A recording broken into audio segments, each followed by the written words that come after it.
Londres, 18 juin 1940. Dans un studio de la BBC, un homme s'apprête à parler. Il est grand, très grand, près de 2 mètres. Son visage est sévère. Son regard semble toujours porté au-delà de celui de son interlocuteur. Sa silhouette est raide, presque maladroite. Il porte un uniforme de général, mais en réalité, presque personne ne le connaît. Son nom est Charles de Gaulle. Quelques jours plus tôt encore, il n'était qu'un colonel de l'armée française. Quelques semaines auparavant, il commandait des chars sur les routes du nord de la France, et maintenant le voilà à Londres. Sans armée, sans territoire, sans gouvernement, sans mandat. La France est en train de s'effondrer. Paris est occupé, des millions de Français fuient sur les routes. L'armée allemande avance à une vitesse que personne n'avait imaginée. Le gouvernement français s'est replié à Bordeaux. Et la veille, le maréchal Pétain, héros de Verdun, a annoncé aux Français qu'il fallait cesser le combat. Tout semble terminé, la guerre paraît perdue, la France est vaincue. Et pourtant... Dans ce studio londonien, cet homme presque inconnu refuse d'accepter l'évidence. Il pense que la bataille de France est perdue, mais il pense aussi que la guerre, elle, ne fait que commencer. Dans quelques instants, il va parler. Peu de Français l'entendront. Son discours ne provoquera pas immédiatement un soulèvement général. Des foules ne descendront pas dans les rues. Les soldats français ne se retourneront pas soudainement vers le front. Rien de spectaculaire ne se produira ce soir-là. Et pourtant, ce discours deviendra l'un des plus célèbres de l'histoire de France. Parce que ce 18 juin 1940, au moment où presque tout un pays pense que la guerre est terminée, un homme dit non. Mais pour comprendre comment Charles de Gaulle s'est retrouvé seul à Londres, face à un microphone, il faut revenir quelques semaines en arrière, à une époque où personne ne pouvait encore imaginer l'ampleur de la catastrophe qui allait frapper la France. Nous sommes au printemps 1940, et sur le papier, l'armée française est l'une des plus puissantes du monde. Depuis septembre 1939, la France est en guerre contre l'Allemagne, mais pendant des mois, il ne se passe presque rien sur le front occidental. Cette période étrange restera dans l'histoire sous le nom de « drôle de guerre ». Les soldats attendent, les civils attendent aussi, les gouvernements également. On sait que l'Allemagne attaquera, mais on ignore quand. Et surtout, on ignore comment. La France se croit relativement bien protégée. Elle possède une armée immense, des milliers de chars, une artillerie puissante et surtout la ligne Maginot. Cette formidable série de fortifications est censée protéger la frontière orientale. Dans l'esprit de nombreux responsables militaires français, la prochaine guerre ressemblera encore, au moins en partie, à celle de 1914. Une guerre de front, une guerre de position, une guerre dans laquelle l'artillerie, l'infanterie et les fortifications joueront un rôle décisif. Mais depuis plusieurs années, un officier français défend une autre vision. Il affirme que les chars ne doivent pas être dispersés pour accompagner l'infanterie. Ils doivent être regroupés, concentrés, utilisés comme une force autonome capable de percer rapidement le front ennemi. Cet officier s'appelle Charles de Gaulle. Ses idées ne sont pas totalement isolées, mais elles dérangent. De Gaulle dérange. Il est ambitieux, sûr de lui, parfois cassant. Il écrit beaucoup, il parle beaucoup. Il critique la doctrine militaire française. Et dans une institution aussi hiérarchisée que l'armée, ce genre de comportement ne facilite pas toujours une carrière. Charles de Gaulle n'est pourtant pas un théoricien éloigné du terrain. Il connaît la guerre. Il l'a vécue.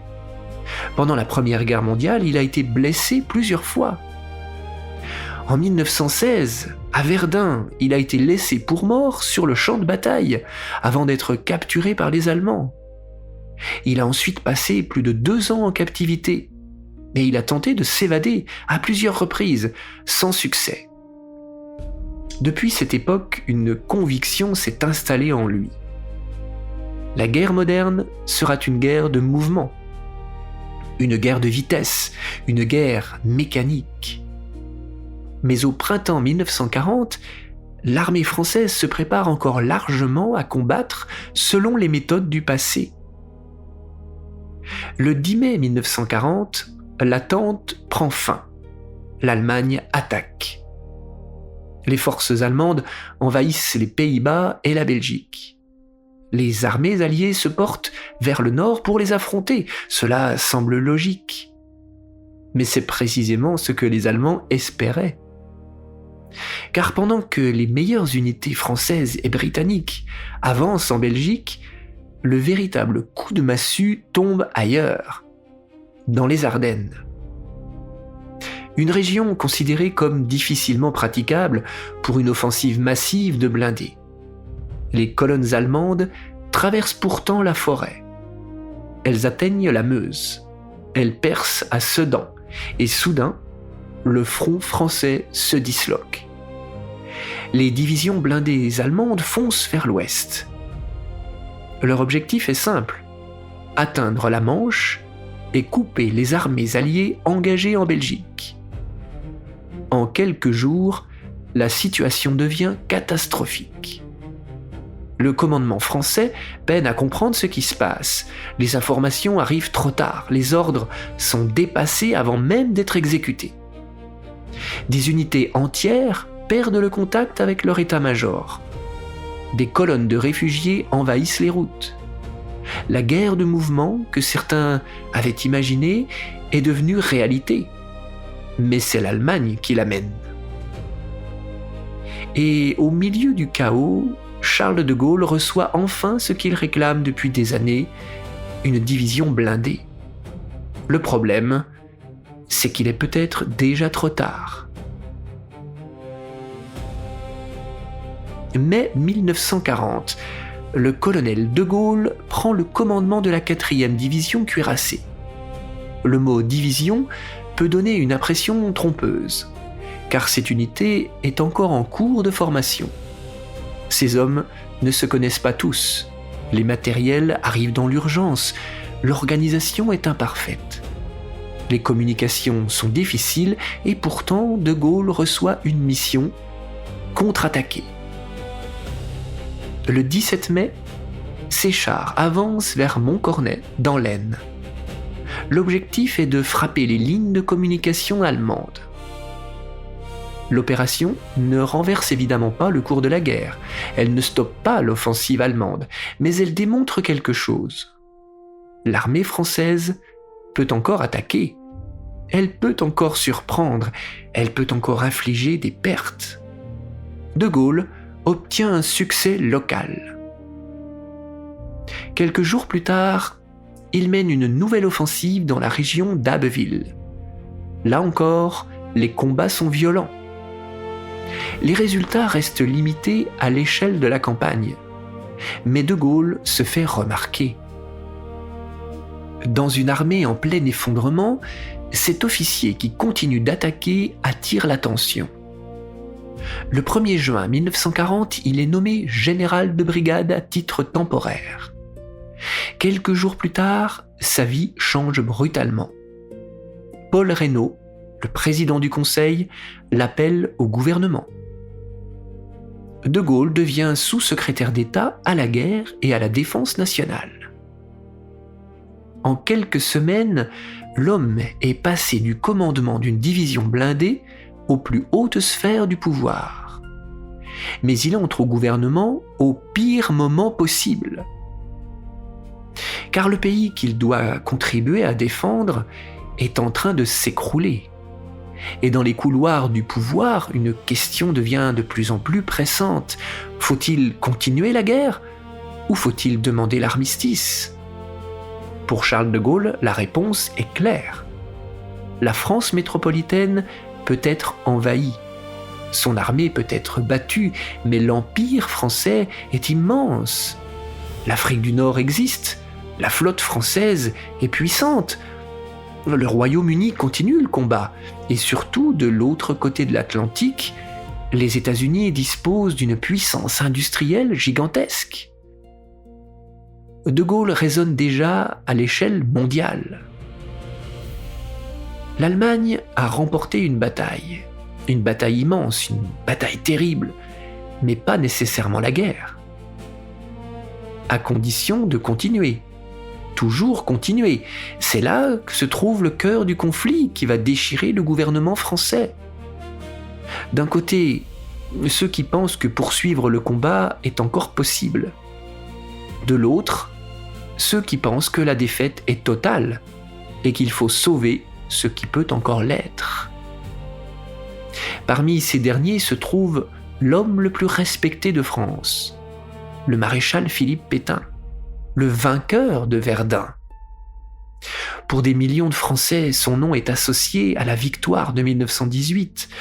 Pour De Gaulle, l'histoire est plus personnelle. Il a autrefois servi sous ses ordres. Il l'a admiré. Pétain a même joué un rôle important dans sa carrière. Mais en juin 1940, les deux hommes vont choisir des chemins opposés. Et ces deux chemins vont définir une grande partie de l'histoire de France. Pour comprendre les décisions prises en juin 1940, il faut imaginer le chaos. Pas seulement dans les états-majors, pas seulement dans les ministères, partout. Des familles entières quittent leur maison. Elles prennent quelques vêtements, un peu de nourriture, des objets auxquels elles tiennent, et elles partent.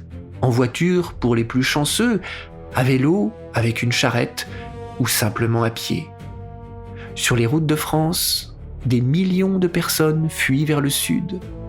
Des vieillards, des femmes, des enfants, des soldats séparés de leurs unités, des fonctionnaires, des habitants de villes bombardées, des familles qui ne savent pas où elles dormiront le soir même.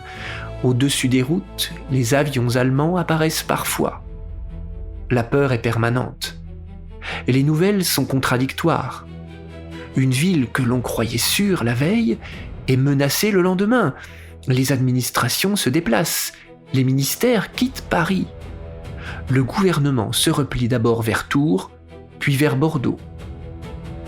Le 14 juin 1940, les troupes allemandes entrent dans Paris. La capitale est déclarée ville ouverte. Pour les Français, le choc est immense. Paris occupé, la France envahie, l'armée en retraite. Le souvenir de 1914 est encore présent. Mais en 1914, l'armée française avait résisté. La bataille de la Marne avait arrêté l'invasion.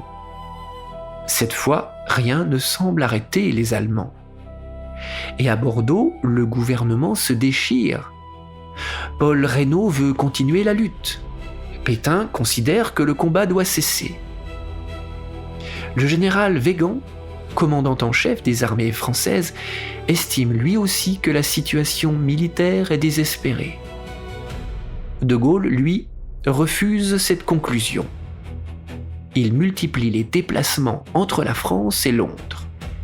Il cherche à maintenir l'alliance avec le Royaume-Uni, car une idée extraordinaire est alors envisagée.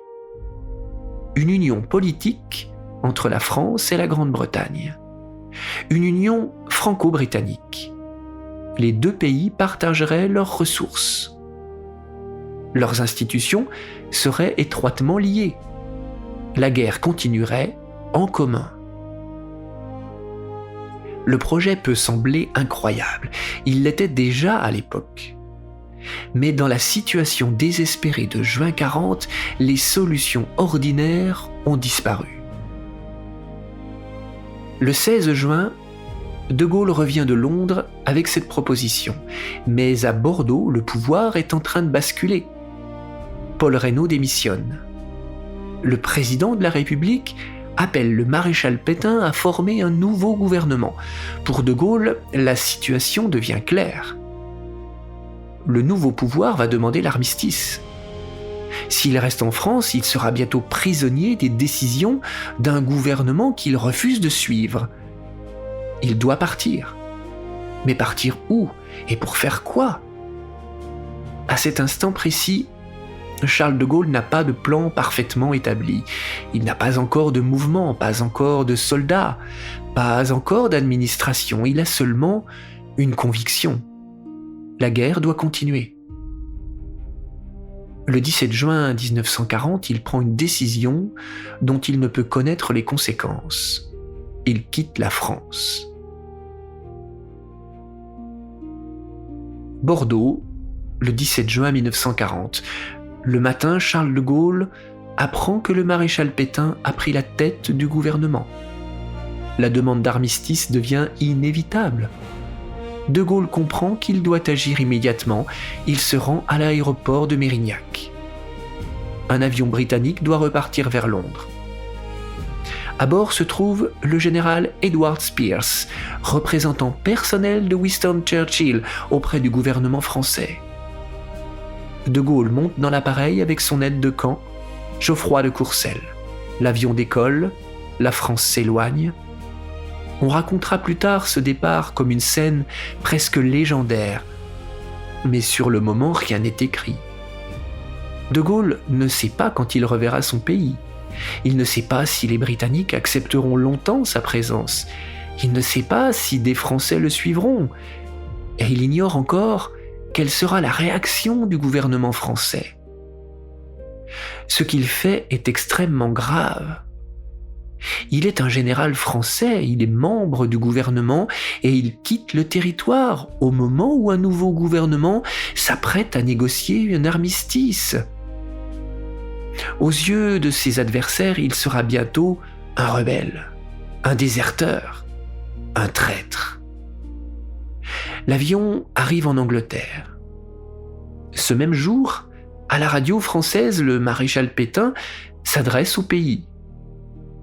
Sa voix est celle d'un vieil homme, une voix lente, une voix que les Français connaissent et respectent. Il annonce qu'il faut cesser le combat. Pour une population épuisée, terrifiée, jetée sur les routes, ces paroles peuvent être perçues comme un soulagement. La guerre va peut-être s'arrêter, les bombardements aussi, les soldats vont peut-être rentrer chez eux. Mais à Londres, De Gaulle entend tout autre chose. Il entend la capitulation. Il entend l'abandon. Et il veut répondre. Il demande à parler à la radio britannique. Mais la situation diplomatique est délicate. Le Royaume-Uni est encore officiellement en relation avec le gouvernement français. Autoriser un général français à appeler publiquement à poursuivre la guerre contre la décision de son propre gouvernement n'est pas un geste anodin. Churchill soutient De Gaulle. Mais même Churchill doit composer avec son gouvernement. Finalement, l'autorisation est accordée. Le lendemain, Charles de Gaulle pourra parler. Il lui reste maintenant à trouver les mots. 18 juin 1940, Londres. De Gaulle prépare son texte. Il ne cherche pas à nier la catastrophe.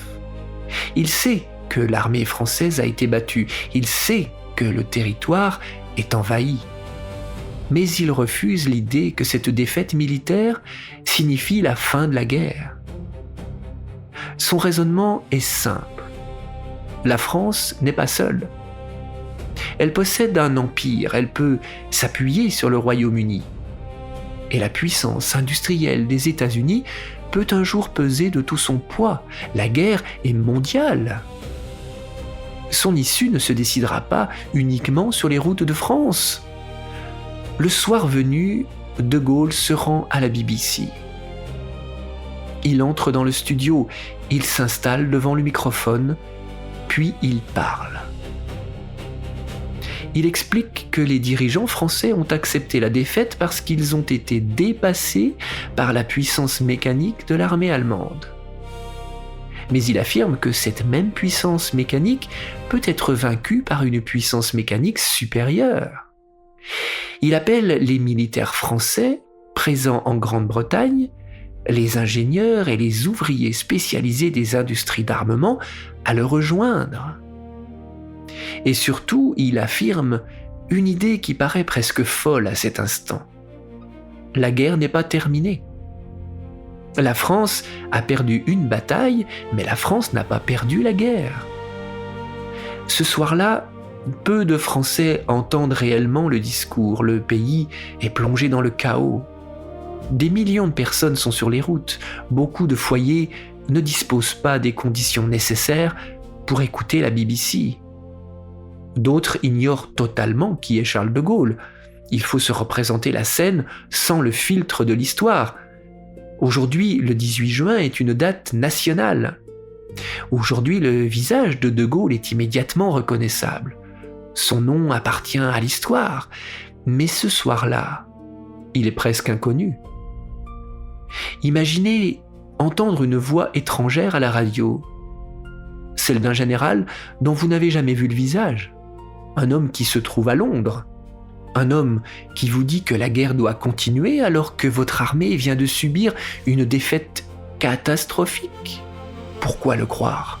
Pourquoi le suivre? Et pourtant, quelques personnes écoutent, quelques personnes retiennent son nom. D'autres entendent parler de son discours le lendemain. Des journaux en publient des extraits. La voix commence à circuler faiblement, presque imperceptiblement. Le 18 juin n'est pas une explosion, c'est une étincelle. Et personne ne sait encore si elle va s'éteindre. Les jours suivants sont difficiles. De Gaulle a lancé un appel. Maintenant, il doit construire quelque chose. Mais quoi? La plupart des soldats français présents en Grande-Bretagne ne choisissent pas immédiatement de le rejoindre. Beaucoup souhaitent rentrer en France. D'autres considèrent toujours le gouvernement français comme légitime.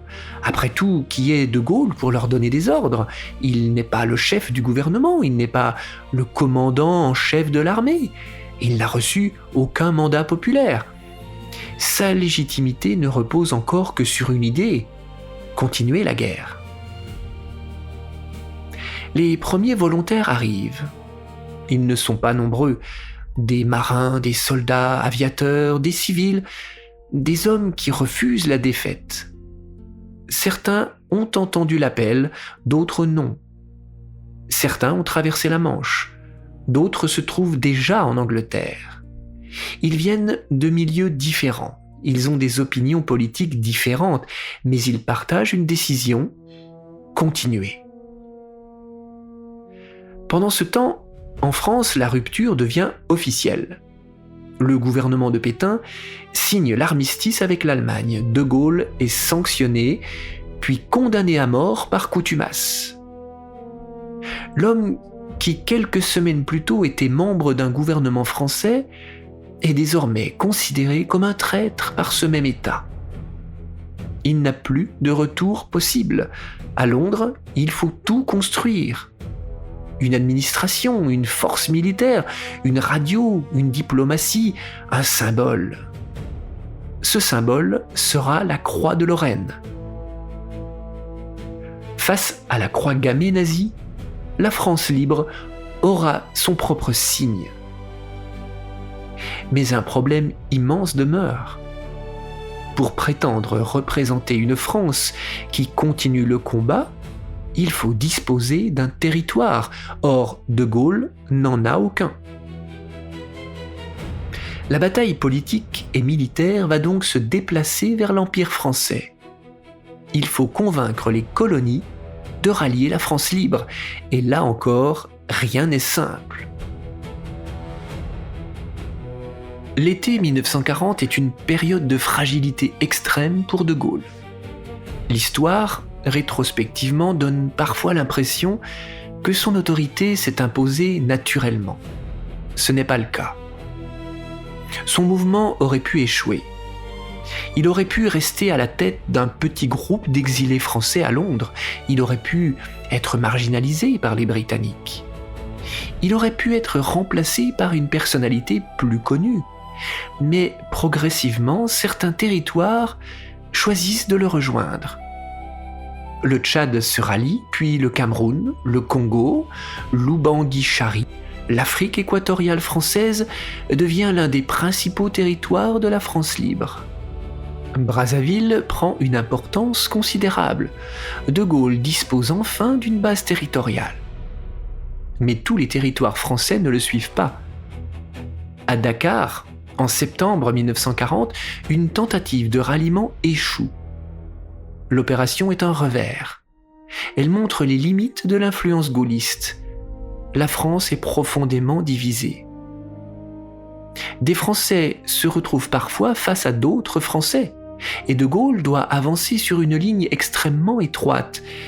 Il dépend des Britanniques. Sans eux, il n'a ni base arrière, ni moyens suffisants, ni accès à la radio mondiale. Mais en même temps, il refuse d'être considéré comme un simple auxiliaire de Londres. Il veut que la France libre reste française. Cette exigence va provoquer de nombreux conflits avec Winston Churchill. Les deux hommes se respectent, mais ils s'affrontent souvent. Churchill défend les intérêts britanniques. De Gaulle défend ce qu'il considère comme les intérêts de la France, même lorsque la France semble ne plus exister comme puissance indépendante. C'est peut-être l'un des aspects les plus étonnants de cette histoire. En 1940, De Gaulle parle au nom d'une France qui, politiquement et militairement, semble avoir disparu. Mais il se comporte déjà comme si elle allait revenir, comme si sa victoire future était certaine. Était-ce de la lucidité, de l'orgueil, de l'obstination ? Probablement un mélange des trois, mais sans cette obstination, la suite de l'histoire aurait été très différente. Lorsque De Gaulle parle le 18 juin 1940, son raisonnement repose sur une institution fondamentale. Cette guerre ne sera pas une guerre européenne, elle sera mondiale. À l'été 1940, cette affirmation n'a pourtant rien d'évident pour le grand public. La France est vaincue. L'Allemagne domine une grande partie du continent européen. L'Union soviétique est encore liée à l'Allemagne par le pacte germano-soviétique. Les États-Unis ne sont pas en guerre.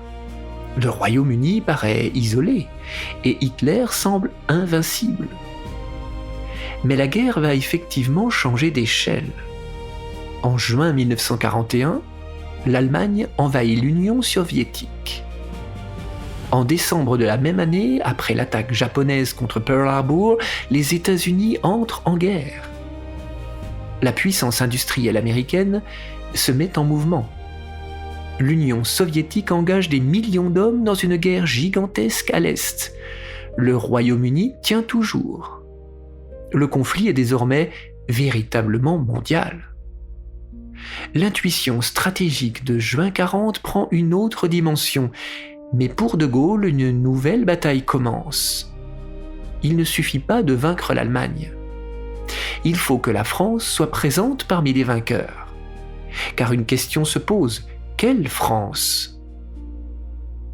Le régime de Vichy prétend incarner la légalité française. De Gaulle affirme, lui, incarner la légitimité du combat. Et cette rivalité ne se joue pas seulement contre Vichy, elle se joue aussi auprès des Alliés. Les Américains en particulier se méfient de De Gaulle. Le président Franklin Roosevelt ne l'apprécie guère, il le trouve autoritaire, difficile, imprévisible, les relations sont tendues. Mais De Gaulle refuse de céder. Son objectif est clair. Lorsque l'Allemagne sera vaincue, la France ne devra pas être traitée comme un territoire libéré et administré par des puissances alliées. Elle devra retrouver immédiatement sa souveraineté. Pour cela, il faut un État, une armée, une administration et un lien avec la résistance intérieure. C'est là qu'entre en scène un autre homme essentiel, Jean Moulin. Pendant que De Gaulle construit la France libre à l'extérieur, en métropole, la résistance se développe. Au début, elle est fragmentée. Des groupes se forment, des journaux clandestins apparaissent, des réseaux de renseignement travaillent avec les Alliés. Des hommes et des femmes cachent des fugitifs, organisent des évasions, sabotent, renseignent. Mais ces mouvements sont différents, ils ont des chefs différents, des sensibilités politiques différentes, des objectifs parfois divergents. De Gaulle comprend qu'il doit établir un lien entre Londres et cette France clandestine. La mission est confiée à Jean Moulin. Ancien préfet, révoqué par le régime de Vichy, Jean Moulin devient l'émissaire de Gaulle auprès des mouvements de résistance.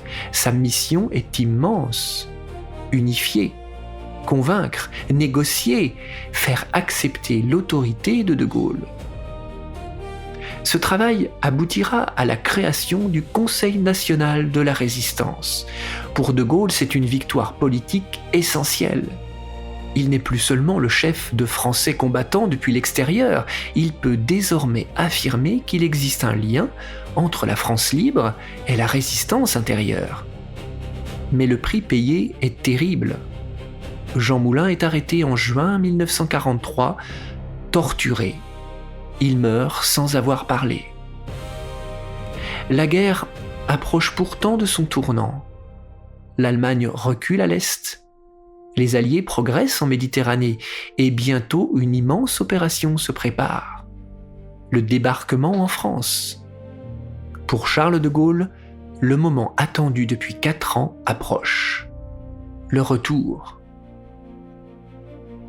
6 juin 1944, les Alliés débarquent en Normandie. Des milliers de navires traversent la Manche. Des parachutistes sautent dans la nuit. Des soldats américains, britanniques, canadiens et alliés prennent pied sur les plages françaises. La libération commence. Mais pour De Gaulle, la bataille politique continue. Il veut empêcher que la France libérée soit placée sous une administration militaire alliée. Il veut que l'administration française reprenne immédiatement le contrôle du territoire. Partout où les villes sont libérées, les autorités issues de la résistance et du gouvernement provisoire doivent s'installer. Le message est clair. La France se libère avec ses alliés. Mais elle n'est pas un pays sans État.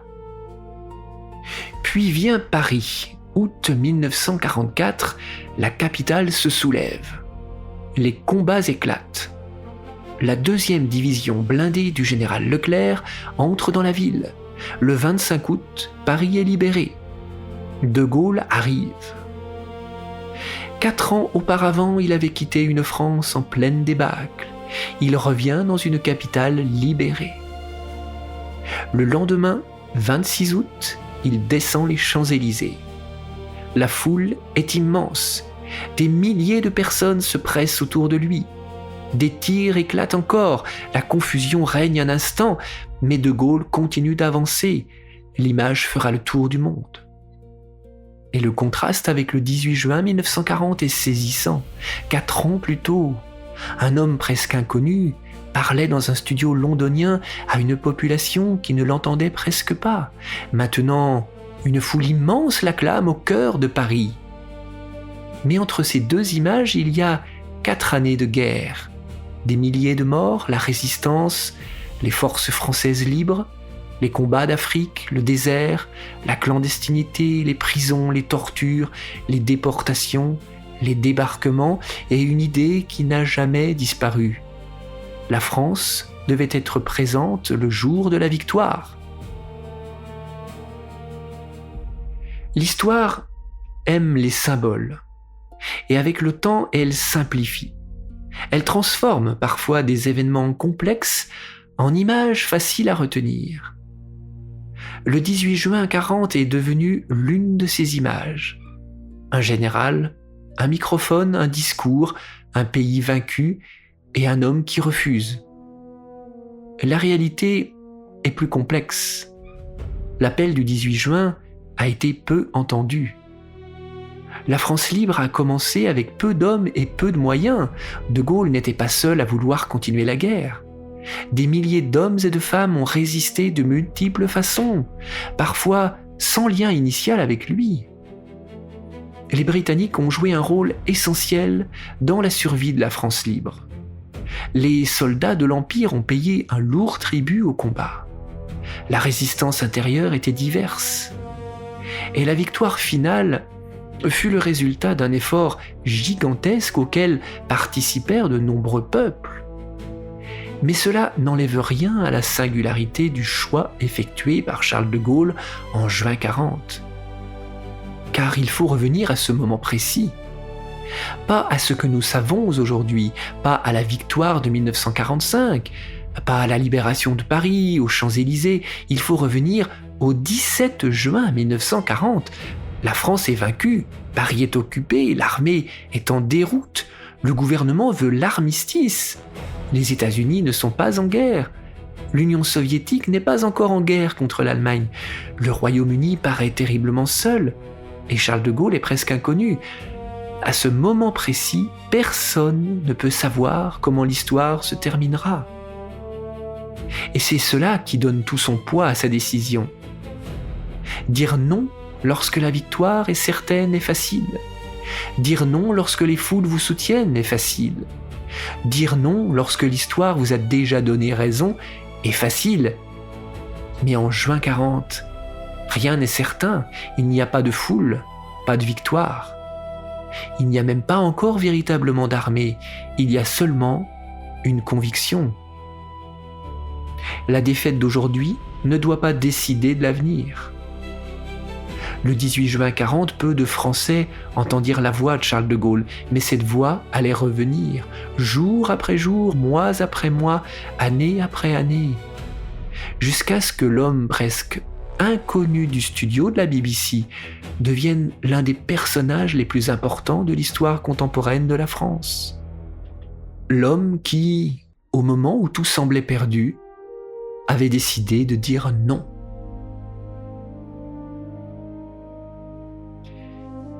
Si ce récit vous a intéressé, vous pouvez vous abonner à cette chaîne afin de me soutenir et découvrir nos autres histoires.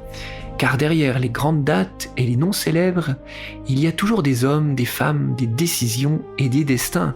Et ce sont ces histoires que je vous raconte. À bientôt!